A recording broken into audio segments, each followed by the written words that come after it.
Hello दोस्तों, आपका स्वागत है to this amazing platform of Vinay Pathshala. आज का हमारा हम कंप्लीट केमिस्ट्री बायोलॉजी पढ़ेंगे, एक एक पार्ट्स में पढ़ेंगे हम। अगर देखा जाए बायोलॉजी में टोटल 4 इंपॉर्टेंट चैप्टर्स है। जैसे पहला चैप्टर जैव प्रक्रम है, दूसरा नियंत्रण एवं समन्वय और तीसरा चैप्टर जीवों में जनन और चौथा चैप्टर आनुवंशिकता है। ठीक है, तो हमारा पहला जो टॉपिक है आनुवंशिकता, जो चैप्टर छोटे हैं उसे हम पहले खत्म करेंगे। तो ध्यान से देखिए, एक ही स्लाइड में मैं पूरा चैप्टर खत्म कर दूंगा। अगर किसी को भी रिवीजन करना हो तो इसे माइंड मैप की तरीके से रिवाइज कर दिया जा सकता है। अगर एक स्लाइड में देखा जाए तो इतनी चीजें पढ़ लिया जाए, बोर्ड एग्जाम के लिए बहुत इंपॉर्टेंट है। कृपया ध्यान से देखिए, पहला टॉपिक क्या है, आनुवंशिकता क्या होती है, ध्यान से समझिए। अंग्रेजी में से हेरिडिटी के नाम से जानते हैं।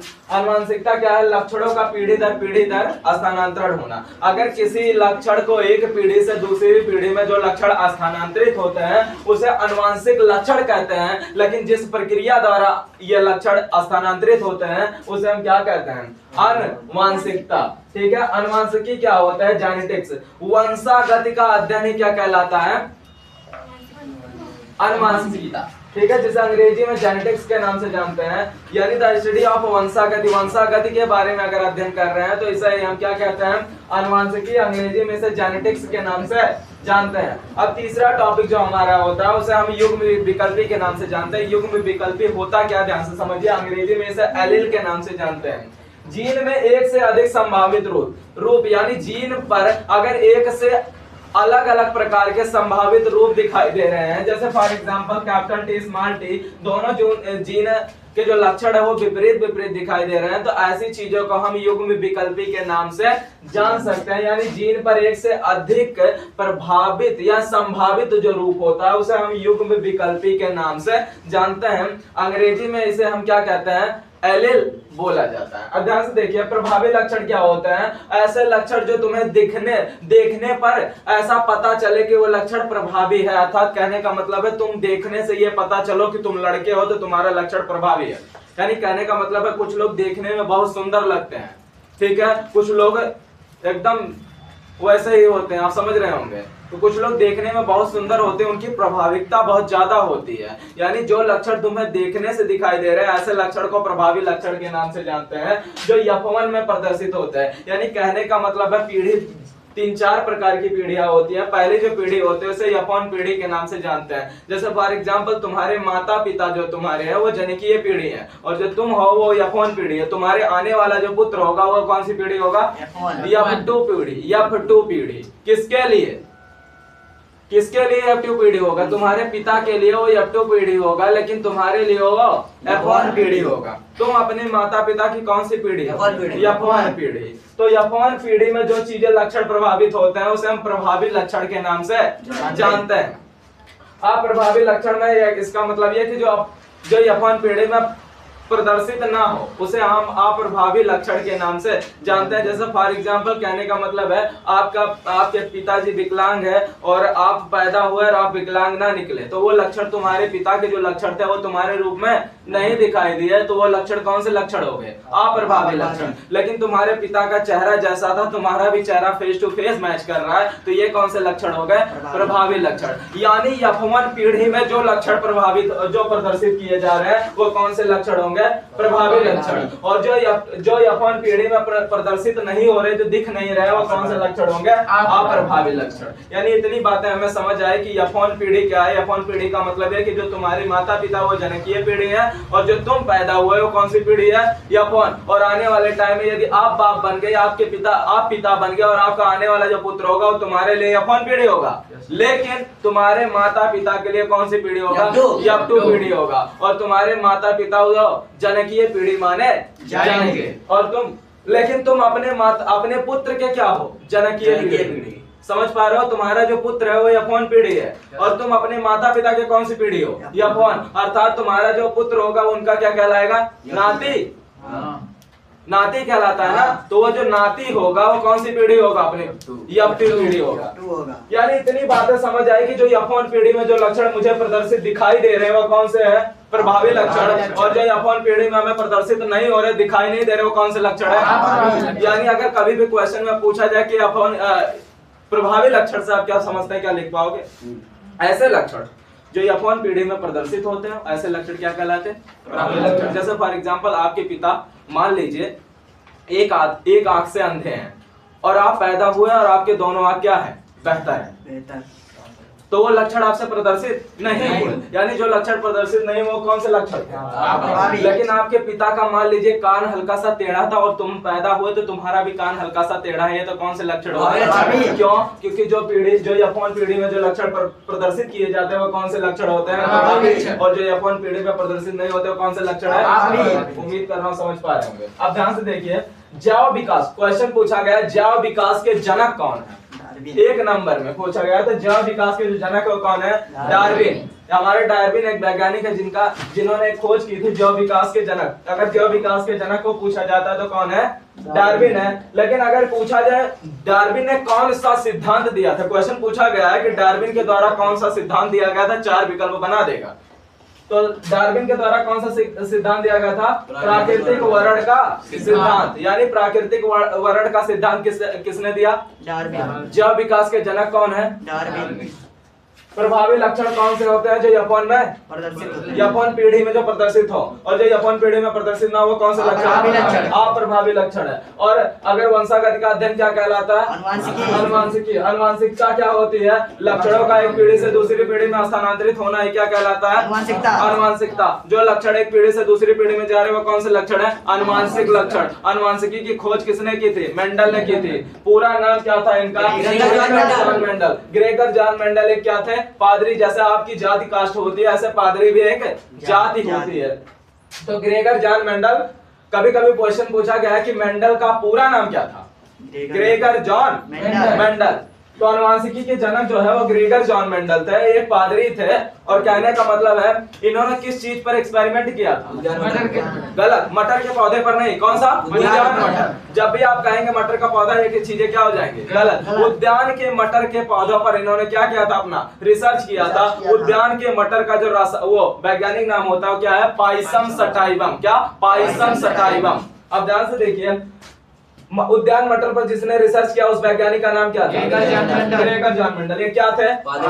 इन्होंने जब रिसर्च किया तो कौन सा सन था? 22 जुलाई 1822। उस समय आप आए भी नहीं थे। और ये किस देश के थे? ऑस्ट्रेलिया। कुछ लोग ऑस्ट्रेलिया लिख कर आते हैं, वो सरासर क्या होता है? गलत। ये क्या है? ऑस्ट्रिया। ऑस्ट्रिया एक अलग देश होता है, ऑस्ट्रेलिया एक अलग देश है। यानी ग्रेगर जॉन मेंडल कहाँ के थे? ऑस्ट्रेलिया। अनुवांशिकी के जनक कौन है?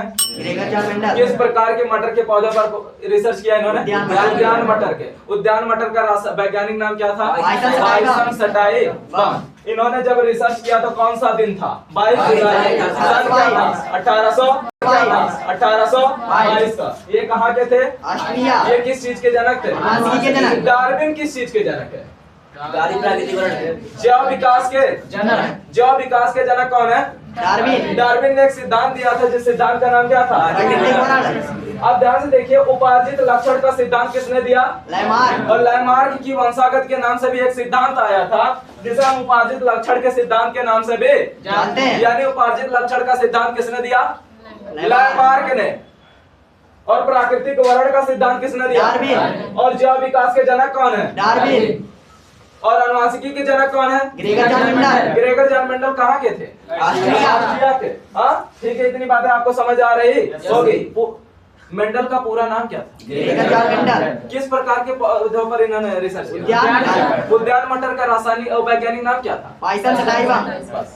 ऐसे क्वेश्चन आपसे पूछे जाते हैं। आगे ध्यान से देखिए, अनुवांशिकी क्या है? मेंडल ने प्रयोग किया था। जब मेंडल ने उद्यान मटर के पौधे पर प्रयोग किया तो उन्होंने 7 लक्षण पाए। 7 लक्षण को 2 पार्टों में बांट दिया, एक संकर संकरण और दूसरा द्विसंकर संकरण। एक संकर संकरण को अंग्रेजी में मोनोहाइब्रिड कहते हैं और द्विसंकर संकरण को अंग्रेजी में बाई हाइब्रिड क्रॉस के नाम से जानते हैं। जब एक जोड़ी विपरीत गुणों वाले लक्षण प्रदर्शित करते हैं तो ऐसे संकरण को हम क्या कहते हैं?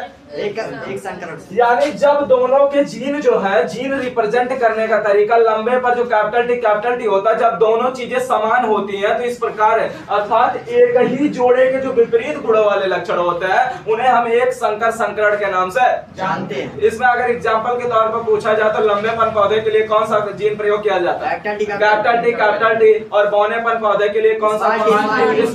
Small T. यानी कैपिटल टी लंबा और स्मॉल टी लंबा। अगर मैं मान लीजिए कैपिटल टी स्मॉल टी ले लूं तो ये कौन सा हो जाएगा? संकर लंबा। संकर लंबा। समझ पा रहे हो? Yes sir. यानी एक जोड़े विपरीत गुणों वाले जो लक्षण होते हैं हम उसे कौन सा संकरण कहेंगे? एक संकर।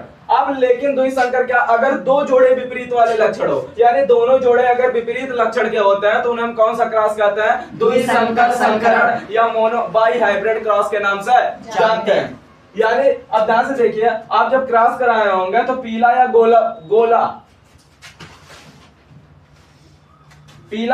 गोल पौधे मिले होंगे या हरा या झुर्रीदार पौधा मिला होगा। यानी हमने ये पढ़ा कि एक संकर संकरण में हम क्या करते हैं, जब एक जोड़े विपरीत गुणों वाले लक्षण का आपस में क्रॉस करवा दिया जाता है तो हमें एक संकर संकरण मिलता है, जिसमें हम लंबेपन पौधे के लिए कैपिटल टी और बौनेपन पौधे के लिए स्मॉल टी। अगर संकर लंबा है तो कैपिटल टी स्मॉल टी। इसके बाद हमने ये पढ़ा कि द्विसंकर संकरण क्या होता है। जब दो जोड़ा विपरीत गुणों का होगा और उनका आपस में क्रॉस करवाते हैं तो जो क्रॉस होता है, जो संकरण होता है, उसे हम द्विसंकर संकरण के नाम से जानते हैं, जिसमें हमें पौधों की कुछ प्रजातियां मिलती है, जैसे पीला और गोल और हरा और झुर्रीदार। यानी जब पौधा पीला होगा तो कैसा होगा? गोल, और जब पौधा हरा होगा तो कैसा होगा? झुर्रीदार। ये लक्षण मेंडल ने अपने प्रयोग में पाया। मेंडल ने किस चीज पर प्रयोग किया था? वैज्ञानिक नाम क्या था? इतनी बातें समझ आ रही? मेंडल का पूरा नाम क्या था? आगे ध्यान से देखो, पूछा जाता है कभी कभी कि एक संकर संकरण क्या मेंडल का नियम है?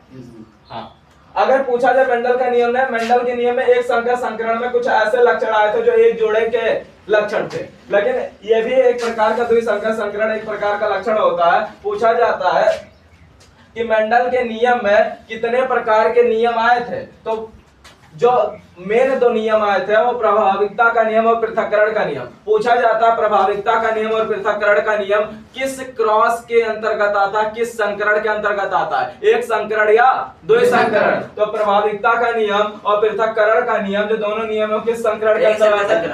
और जो स्वतंत्र अभिवन का नियम होता है वो किस संकरण के अंतर्गत आता है? यानी द्विसंकरण संकरण में हम दो जोड़ी विपरीत लक्षणों का आपस में क्रॉस करवाएंगे। और मेंडल ने इसमें जो अपना नियम दिया एक संकर संकरण में, इन्होंने कहा कि एक प्रभाविकता का नियम है, एक पृथक्करण का नियम। प्रभाविकता का नियम यही कि मतलब कहने का मतलब है दोनों लंबे पौधे का और बौने पौधे का आपस में क्या करवा दीजिए? क्रॉस करवा दीजिए, तो कुछ परसेंट आपको रिजल्ट में कुछ परसेंट लंबा मिल जाएगा, कुछ परसेंट बौना पौधा मिल जाएगा। तो इस तरीके से मेंडल ने एक प्रभाविकता का नियम दिया। जो अपॉन पीढ़ी में जो लक्षण अपने आप को प्रदर्शित कर दे रहे हैं वो प्रभावी लक्षण कहला रहे हैं, और जो प्रदर्शित नहीं कर पा रहे हैं वो अप्रभावी लक्षण कहला रहे हैं। इसी को किस नियम के नाम से जानते हैं? प्रभाविकता का नियम किस संकरण के अंतर्गत आता है? एक संकर संकरण। स्वतंत्र अभिवन का नियम किस संकरण के अंतर्गत? पृथक्करण का नियम एक संकर संकरण। ठीक। पृथक्करण के नियम में कभी कभी पूछा जाता है फिनोटाइप में जो रिजल्ट आया था कितने रेशियो में आया था? 3:1 और जीनोटाइप में 1:2:1। तो इस तरीके से हमने ये दोनों नियम पढ़ लिया कि प्रभाविकता का नियम क्या है और पृथक्करण का नियम क्या है। इसके बाद हमने ये पढ़ लिया कि पृथक्करण के नियम में दो चीजें आती है, एक फिनोटाइप आता है, एक जीनोटाइप आता है। तो फिनोटाइप में हमने 3:1 के अनुपात में पाया और जीनोटाइप में जब आपस में क्रॉस करवाया तो 1:2:1 के अनुपात में पाया। अब ध्यान से देखिए, कुछ अंग होते हैं जो समजात होते हैं और कुछ अंग समरूप होते हैं। समजात अंग क्या होते हैं? जिसकी संरचना क्या होती है? समान होती है, लेकिन कार्य क्या होते हैं? अलग। ऐसे अंग को क्या कहा जाता है? समजात। जैसे मानव और घोड़े का पैर ले लीजिए, दोनों को दौड़ने का काम सेम ही है, यानी हम पैर से भी दौड़ रहे हैं, यानी क्या हुआ? संरचना तो दोनों की समान ही है, लेकिन कार्य क्या है? दोनों के अलग अलग है। समझ पा रहे हो? तो दोनों के जब कार्य संरचना समान हो परंतु कार्य अलग अलग हो तो ऐसे अंग को कौन से अंग के नाम से जानते हैं? पूछा जाता है समजात अंग से आप क्या समझते हैं 2 नंबर में? तो ऐसी जिसकी संरचना समान हो परंतु कार्य अलग अलग हो ऐसे अंग को कौन से अंग के नाम से जानते हैं? एग्जाम्पल के तौर पर घोड़े के पैर। अब समरूप अंग क्या होता है? जिनका कार्य समान हो परंतु संरचना अलग अलग हो, जैसे पक्षी और चमगादड़ के पंख, दोनों के पंख क्या है? समान है। गलत। दोनों के पंख क्या है? उड़ने का काम करते हैं, यानी दोनों का काम कार्य सेम ही है, लेकिन दोनों का जो रूप है, जो बनावट है, जो संरचना है वो क्या है? अलग अलग है। अभी किसी कीड़े का पंख देखो तो छोटा सा मिलेगा, किसी चमगादड़ का पंख देखोगे तो बड़ा सा मिलेगा, किसी मोर का पंख देखोगे, सब उड़ने का ही काम कर रहे हैं ना, यानी सबका काम तो समान है, परंतु संरचना क्या है अलग। तो उन्हें किस प्रकार के अंग कहेंगे? समरूप अंग। समरूप अंग और समझात अंग में अंतर समझ पाए? ऐसे अंग जिनकी संरचना समान हो परंतु कार्य अलग अलग होते हैं उसे समझात अंग के नाम से जानते हैं। लेकिन अगर जिनका कार्य समान हो परंतु संरचना क्या हो? अलग अलग हो, तो ऐसे अंगों को किस नाम के नाम से जानते हैं? समरूप अंग के नाम से जानते हैं। आगे ध्यान से देखिए, इतनी बातें हमें समझ आ गई कि मंडल ने दो प्रकार मटर के पौधे पर अपना रिसर्च किया जिसमें दो लक्षण दिखाए, एक संकर संकरण वाला, एक द्विसंकर संकरण वाला है, जिसमें 7 जोड़ी विपरीत लक्षण हमें प्रदर्शित मिले थे। अगर 2 जोड़ी विपरीत लक्षण होंगे तो द्विसंकर, अगर 1 जोड़ी विपरीत लक्षण होंगे तो एक संकर। अब ध्यान से देखिए, इतनी बातें हमें समझ आ गई। स्वतंत्र अभियोजन के नियम में हमने क्या पाया था? जब 2 जोड़े विपरीत लक्षण भाग लेते हैं, यानी 2 जोड़ों के विपरीत लक्षण आपस में भाग ले रहे हैं तो उसे द्विसंकर संकरण के नाम से जानते हैं, या इसे एक नियम के नाम से जानते हैं जिसका नाम क्या है? स्वतंत्र अभियोजन का नियम, जिसमें हमने फिनोटाइप में जो अनुपात पाया था वो कितना था? 9:3:3:3:1, लेकिन जीनोटाइप में कोई हमें रेशियो नहीं मिला था। यानी स्वतंत्र अभियोजन का नियम क्या है? जब 2 जोड़े विपरीत लक्षण आपस में संकरण करते हैं तो इस प्रकार के क्रॉस को द्विसंकर संकरण कहते हैं, और इसी नियम को किस नियम के नाम से जानते हैं? स्वतंत्र अभियोजन का नियम। अब ध्यान से देखिए, इसमें फिनोटाइप में जो अनुपात नहीं मिला, कितना मिला? 9:3:3:1। अब ध्यान से देखिए, लिंग निर्धारण क्या होता है? लिंग निर्धारण या लिंग गुणसूत्र, जो आपका ध्यान से देखो, हर मनुष्य में कितने जोड़े गुणसूत्र होते हैं? 23, लेकिन कुल मिलाकर गुणसूत्र कितने होते हैं? 46। यानी हर मनुष्य में जो गुणसूत्रों की संख्या होती है वो 46 होती है, लेकिन जोड़े में कितने होते हैं? 23। यानी 23वां जोड़ा आपका क्या निर्धारित करता है? लिंग निर्धारित करता है। 22वें जोड़े के एक नाम से जानते हैं जिसका नाम क्या है? ऑटोसोम। यानी 22वें जोड़े के गुणसूत्र को ऑटोसोम के नाम से जानते हैं, और 23वां जोड़ा का जो काम होता है वो क्या करता है? लिंग निर्धारण, कि आप लड़के होंगे या लड़की। अब ध्यान से देखिए, लड़के को नर के नाम से जानते हैं और लड़की को मादा के नाम से। समझ पा रहे? नर को रिप्रेजेंट करने का तरीका यह है और मादा को रिप्रेजेंट करने का तरीका यह है। अगर कहीं ये बनता हुआ आपको दिखे तो समझ जाना कि क्या रिप्रेजेंट कर रहा है, और अगर इस तरीके से रिप्रेजेंट कर रहा है तो नर। ये रिप्रेजेंट करने का, प्रदर्शित करने का क्या है? तरीका है। नर में जो गुणसूत्र पाए जाते हैं कौन कौन से हैं? और मादा में जो गुणसूत्र पाए जाते हैं, जब नर का यक्ष और मादा का यक्ष दोनों आपस में क्रॉस करने के बाद जो चीज बनी वो क्या हो गई? यक्ष यक्ष। यानी कि किसका गुणसूत्र हो गया?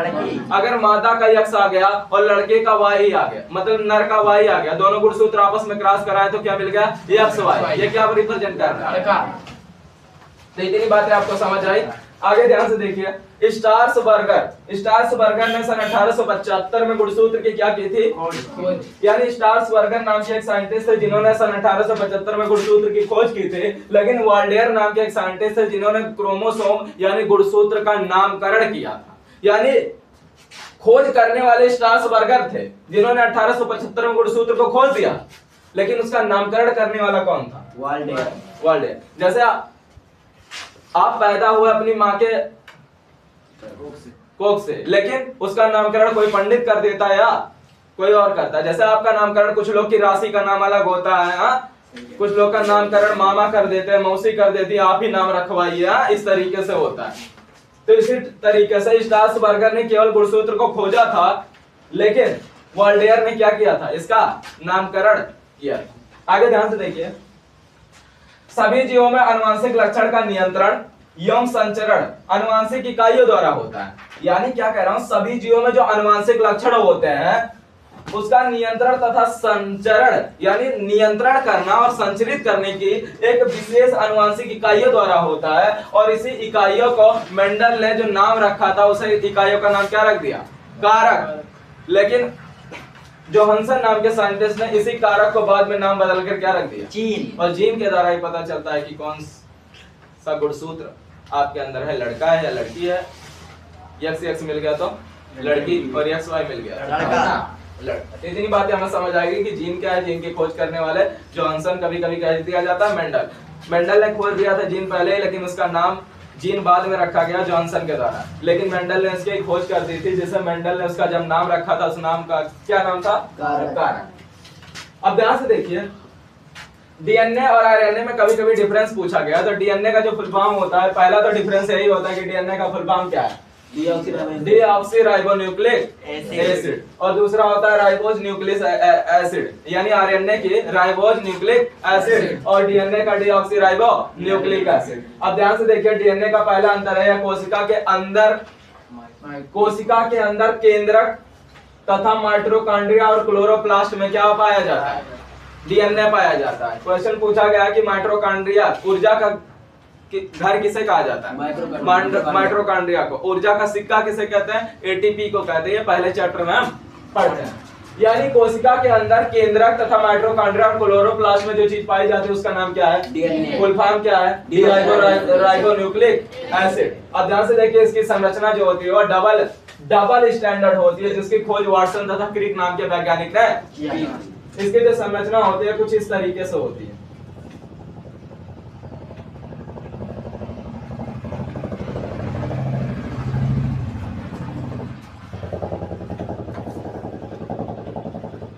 समझ पा रहे हो? इसकी संरचना कुछ इस तरीके से होती है। समझ पा रहे हो? ये डबल स्टैंडर्ड होती है, यानी इसकी संरचना डबल स्टैंडर्ड होती है, और इसकी खोज जो की थी वो वाटसन तथा क्रिक नाम के साइंटिस्ट ने डीएनए की खोज की थी। अब आरएनए क्या है? आरएनए का फुल फॉर्म क्या है? Ribose nucleic acid. इसकी संरचना कैसी होती है? सिंगल स्टैंडर्ड, मतलब एक सिंगल रूम में पाई जाती है इस तरीके से। समझ पा रहे हो? माने दो सांप आपस में लड़ भिड़कर ऐठ गए हैं इस तरीके से, यानी दोनों सांपों को लड़ा दिया जाए तो जो आखिरी बन गई वो आरएनए को, अगर डबल तरीके से बन गए हैं तो कौन सा हो गया? डीएनए। अब ध्यान से देखिए, सिंगल स्टैंडर्ड होती है, इसमें राइबोज क्या पाया जाता है? शुगर पाया जाता है। क्या? राइबोज शुगर पाया जाता है, और यह प्रोटीन का निर्माण करने में भी सहायक है। यानी अगर पूछा जाए आपकी बॉडी में प्रोटीन के निर्माण में जो चीज हेल्प करती है उसका नाम क्या है? आरएनए। डीएनए का काम केवल इतना है, ये नहीं बताया हूं अभी, ध्यान समझो।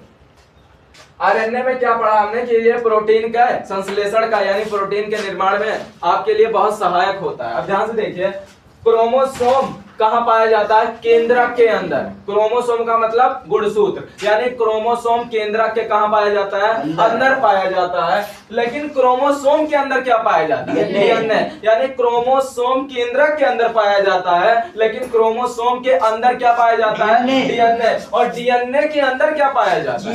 जीन। और मैंने बताया जीन की खोज जो कर रही थी वो मेंडल ने की थी, लेकिन नामकरण जीन किसने किया? जोहानसन। निर्माण में आपके लिए बहुत सहायक होता है। अब ध्यान से देखिए, क्रोमोसोम कहां पाया जाता है? केंद्रक के अंदर। क्रोमोसोम का मतलब गुणसूत्र, यानी क्रोमोसोम केंद्रक के कहां पाया जाता है? अंदर पाया जाता है। लेकिन क्रोमोसोम के अंदर क्या पाया जाता है? डीएनए। यानी क्रोमोसोम केंद्रक के अंदर पाया जाता है, लेकिन क्रोमोसोम के अंदर क्या पाया जाता है? डीएनए। और डीएनए के अंदर क्या पाया जाता है? जीन।